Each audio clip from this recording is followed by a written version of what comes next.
After finishing his trip in Beijing, His Excellency Slovak Prime Minister Robert Fico arrived in Hefei, Anhui, where he visited the lithium battery factory Gotion. He stated, "China has a leading advantage in the electric vehicle battery and BESS sectors, and we hope to build a joint venture battery factory in Slovakia to enhance cooperation between China and Slovakia." This time during a trip in China, you visited the Chinese EV battery manufacturer in Hefei, which has a joint venture in your country. As we know, that auto industry is pivotal to Slovakia economy and also being a leader in auto production per capita. How do you envision the cooperation between our two countries on that front? Začnem ale inou odpoveďou. Viete, že Európa trochu závidí Číne, ako ďaleko sa dostala, pokiaľ ide o elektromobilitu, pokiaľ sa dostala vo výrobe batériek pre elektrické vozidlá. Ja na to odpovedám, že nie je možné bojovať s Čínou v tejto téme zavádzaním rôznych administratívnych prekážok, rôznych cieľ a neviem čo všetkého.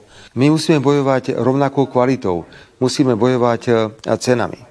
The European Commission has finalized its decision to impose tariffs on Chinese-made EVs, which is something that Slovakia has voted against. How do you foresee the impact of those tariffs on the economies of EU member states?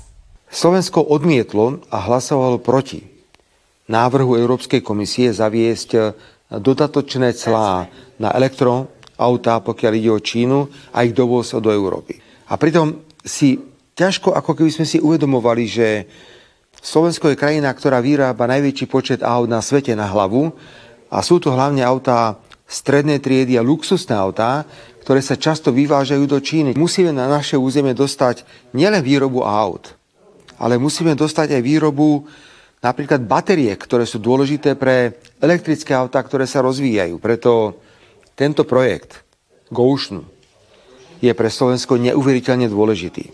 Viete, pani redaktorka, ja chápem, že pre čínske pomery je to malá investícia, ale pre Slovensko je to 1,4 miliardy eur. Je to 1300 nových pracovných miest. Sú to inovatívne procesy. It's the second largest investment ever, right? Áno, je to presne, ako vy hovoríte, je to druhá najväčšia investícia, pokiaľ ide o Slovensko. Preto ja to vítam. Samozrejme, že nie sú mnohí v Európe nadšení, že Čína prenáša výrobu týchto batériek na Slovensku. Ale to bude dobré pre Slovensko a bude to dobré pre celú Európsku úniu. A dodám, ja som navštívil včera fabriku Gotionu a musím povedať, že presne ako vyzerá Gotion, vyzerá celá Čína. Moderná, inovatívna krajina alebo firma, ktorá prináša nové nápady. Preto bola by obrovská chyba, keby Slovensko možnosť mať takéhoto partnera na svojom území nevyužilo.